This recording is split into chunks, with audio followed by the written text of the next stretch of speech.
Okay, so to wrap things up, how does the Soviet Union cease to exist, and how do they move forward? Once again, the bottom line here is the government can no longer meet the needs of the people. The housing situation, the government told you where to live. That was all kind of falling apart. You had really, really bad conditions. People were going to the stores to get what they were promised in terms of food, standing in long lines, only to find out that okay, by the time they got there after hours, nothing was really available. This is what communism, had become, and ultimately, people were getting to a point where they were no longer willing to just kind of sit idly by while the government is not fulfilling their obligations. So we mentioned that a military coup was staged against Premier Gorbachev. Gorbachev was able to survive that, but at that point the cracks had begun showing, and that's when you start to see communism kind of falling apart. By 1989, most of the communist governments that you saw in Eastern Europe between World War II and the 80s, those governments start turning democratic. As the Eastern European governments start falling apart, that kind of opens the door for those what they call satellite nations, the Baltics, the Ukraine, Belarus, places like that. They start thinking that hey, you know what, maybe we should venture out on our own. If the government can't take care of us like they say they're supposed to, maybe we can do a better job ourselves. The first ones to really stick their neck out and take a chance on that, we've talked about previously, were the Baltic Republic, which by itself is all fine and well, but in order for a country to be officially an independent nation, somebody else with some clout has to recognize that and has to go along with it.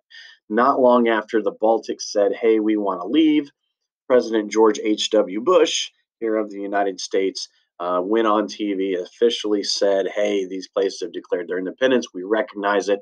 That kind of legitimizes what they're doing. Once the Baltics go, then you're going to see other places that are going to have the courage to start to break off as well. By 1991, even Russia has decided that we're holding democratic elections.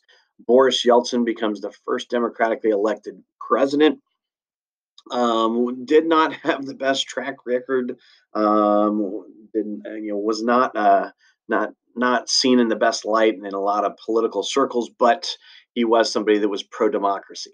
So Boris Yeltsin, the first democratically elected president of Russia, and by mid December of 1991, if you were a place that was going to break away from the Soviet Union, it had happened. After all of that settles down, they wind up banding together and creating what they call the Commonwealth of Independent States.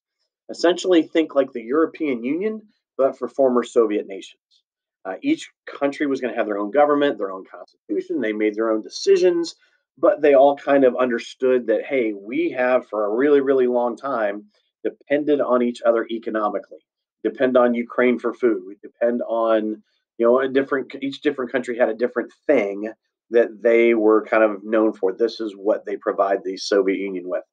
So they ultimately decided, hey, we should kind of stay together, work together economically, make sure everybody continues to get what they need, even though we're going to make our own decisions. At that time, it was considered to be the largest federation of separate republics in the world, basically a bunch of different countries that were all agreeing to work together economically.